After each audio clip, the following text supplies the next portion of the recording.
Welcome to our channel. Today we are unpacking a high-stakes botanical mystery that consistently frustrates even the most experienced outdoor and greenhouse cultivators. A phenomenon where perfectly executed canopy management somehow causes incredibly healthy, robust branches to inexplicably stall, wilt, and ultimately fail.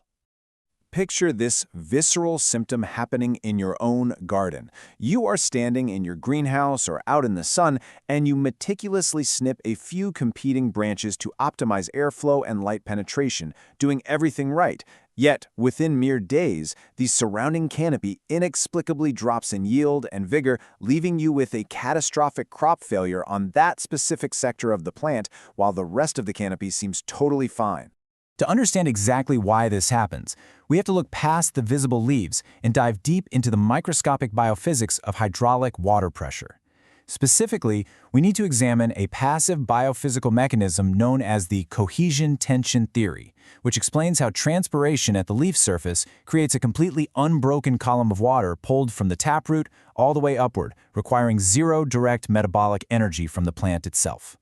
The sheer force of this negative hydrostatic pressure inside a transpiring plant is absolutely staggering, as the internal vacuum can sometimes reach negative 10 megapascals, or roughly negative 1,450 pounds per square inch. When we apply this fascinating biophysics to our specific crop, we find that the dual conduit vascular system of this rapid growth annual species is exceptionally sensitive to water stress and tension fluctuations, operating constantly on the absolute brink of hydraulic failure just to maintain its aggressive growth rates. This brings us to some brilliant findings from a recent Oregon State University thesis, which revealed that the shape of the hemp vulnerability curve is heavily influenced by its xylem cross-sectional area. Essentially, this means that younger stems, which naturally have much smaller vascular pathways, are remarkably fragile under the immense tension of a hot, dry afternoon. In fact, the data shows an incredibly low minimum tension threshold for initial cavitation, happening at just negative 0.15 megapascals, or roughly negative 21 pounds per square inch. At this pressure, even a minor drought or a seemingly harmless pruning event can instantly trigger microscopic failures in the plant's internal plumbing.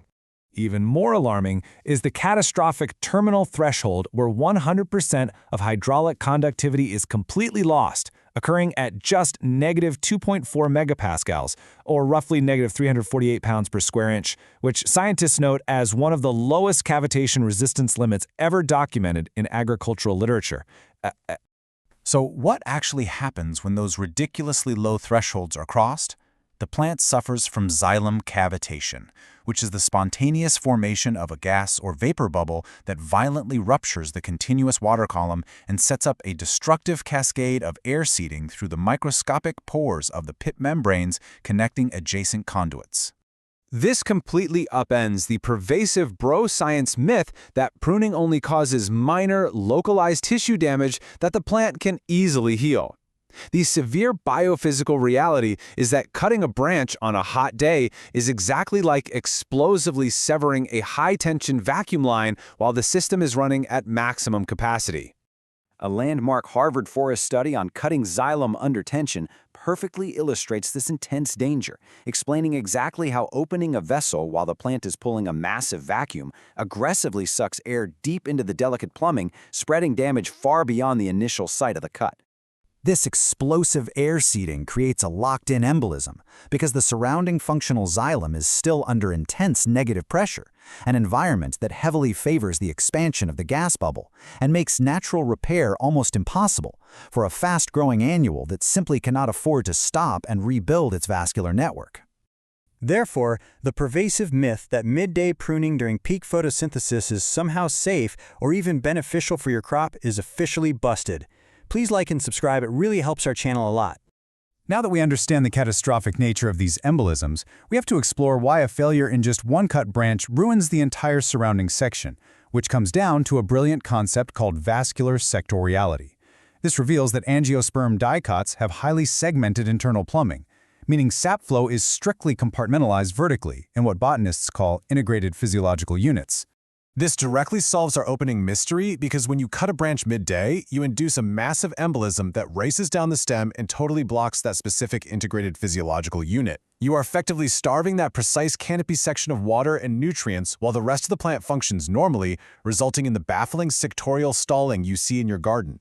The key to preventing this catastrophic crop loss lies in mastering the diurnal shifts in hydraulic tension, recognizing that temperature and humidity fluctuations throughout the day drive the pulling force of transpiration up and down.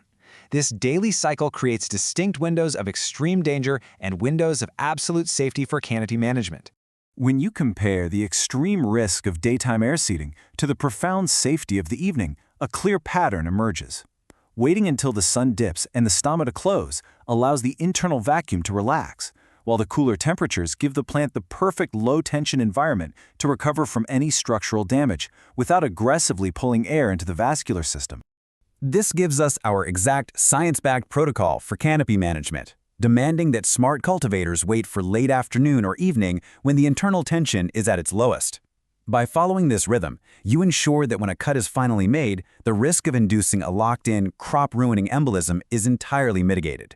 Beyond just timing your cuts, you can actively protect your crop's delicate plumbing by fine-tuning your environmental management, like keeping your daytime peak temperatures around 25 degrees Celsius or 77 degrees Fahrenheit, and optimizing the baseline transpiration rate with excellent airflow so your plants are never pushed to the absolute brink of hydraulic failure.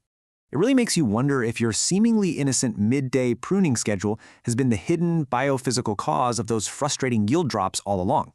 Ultimately, mastering these invisible hydraulic dynamics is exactly what separates average growers from true cultivation masters. Thanks for watching. This content does not constitute medical advice, legal advice, or recommendations for the use, self-treatment, or consumption of any substance.